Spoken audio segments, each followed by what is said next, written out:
idea, and ideas are bulletproof.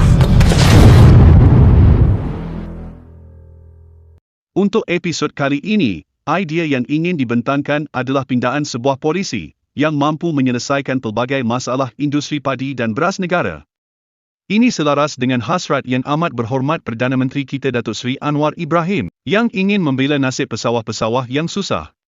Sawah padi, orang Melayu paling miskin dalam negara kita. Mokhtar setuju dengan saya. Jeritlah sekuat mana pun Melayu dan Islam, ya. Tapi nasib orang Melayu yang miskin itu tak terbela, tidak ada makna bagi saya. Idea ini juga adalah cadangan alternatif yang jauh lebih baik berbanding sumbangan bernas dan tawaran manifesto Pakatan Harapan. Apakah polisi yang ingin dipindah? Polisi yang ingin dipindah adalah berkenaan penetapan harga siling beras tempatan. Polisi ini diperkenalkan pada tahun 2008 semasa krisis makanan global. Ia bertujuan bagi mengelakkan harga beras tempatan melonjak mengikut harga pasaran antarabangsa sehingga membebankan pengguna. Kenapa ingin dipindah?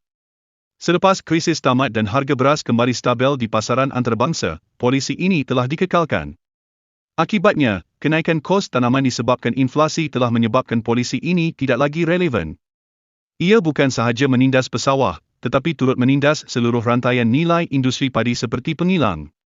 Kesannya, produktiviti padi negara telah pun jatuh setiap tahun.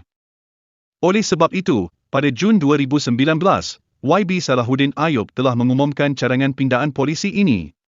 Namun, langkah Sheraton telah melihat usaha ini tidak diteruskan. Impak pindaan polisi. Bagi menilai impak pindaan polisi ini, berikut adalah angka rasmi Buku Perangkaan Agromakanan sebagai rujukan. Jika polisi ini dipindah, anggaran harga beras tempatan adalah pada harga RM3.77 sekilo, iaitu kenaikan RM1.17 sekilo. Berdasarkan angka ini, anggaran impak kenaikan ini adalah bernilai lebih RM1.9 bilion. Sebagai perbandingan, sumbangan bernas hanyalah bernilai 60 juta sahaja, manakala tawaran manifesto Pakatan Harapan pula adalah dianggarkan RM330 juta setahun. Berdasarkan angka ini sahaja, adalah amat jelas bahawa impak pindaan polisi ini adalah paling besar antara ketiga-tiga inisiatif ini. Selain itu, pindaan ini juga langsung tidak membebankan kerajaan sedangkan tawaran manifesto Pakatan Harapan sepenuhnya ditanggung oleh kerajaan. Jika angka ini diperutkan pada graf impak dan kos, pindaan ini berada di kedudukan paling optimum untuk dilaksanakan kerana kosnya yang rendah, tetapi impaknya yang tinggi. Malah, disebabkan pindaan ini memberi kesan kepada seluruh rantaian nilai industri padi, ia mampu menyelesaikan pelbagai masalah yang turut dialami pengilang dan lain-lain pemain industri. Ini berbeza ketimbang sumbangan bernas dan tawaran manifesto Pakatan Harapan yang hanya bertumpu pada pesawah sahaja. Sebagai kesimpulan ringkas episod kali ini, adalah jelas pindaan polisi ini mampu menjana impak yang jauh berkali ganda lebih besar.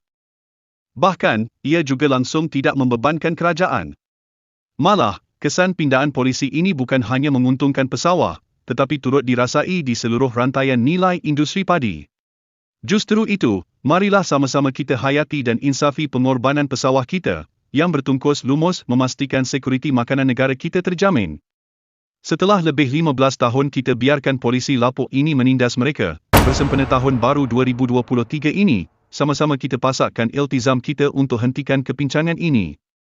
Bermula dengan diri kita fahami dan hayati isu ini sebaiknya. Kemudian kita panjangkan kefahaman ini pada seramai mungkin di luar sana, agar turut sama perjuangkan nasib pesawah kita. Perjuangan pesawah kini bukan lagi hanya diperjuangkan oleh para pesawah sahaja, tetapi turut sama diperjuangkan oleh seluruh rakyat Malaysia yang makan nasi. Semoga dengan usaha ini, sekuriti makanan anak cucu kita akan lebih terjamin. Kepada Yang Amat Berhormat Perdana Menteri dan juga Menteri Pertanian, terima kasih diucapkan atas keprihatinan terhadap kesusahan para pesawah.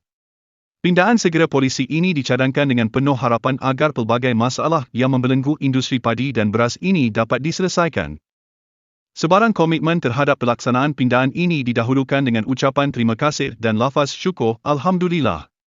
Namun begitu, tujuan siri video ini diusahakan bukanlah semata-mata bermatlamatkan pelaksanaan idea ataupun inisiatif yang dibentangkan. Apa yang lebih utama adalah kesepakatan majoriti rakyat terhadap idea yang dibentangkan. Mendepani tahun 2023 yang diramalkan penuh mencabar, kefahaman rakyat kebanyakan terhadap isu sebenar amatlah penting. Ini bagi mengurangkan polemik yang kebiasaannya dicetuskan oleh pentaksub politik yang jahil. Akhir kata, semoga inisiatif apolitikal nasional yang pertama ini berjaya membuahkan hasil seperti yang dirancang. Like dan subscribe agar tidak ketinggalan untuk menyokong inisiatif apolitikal nasional yang berikutnya. Salam hormat, salam perjuangan dan salam informasi. Yang berhormat, jangan takut untuk kita menaikkan harga shilling beras tempatan ini. Apakah ini memberi kesan kepada vulnerable groups? Jawapannya tidak. Mereka masih ada pilihan beli beras import.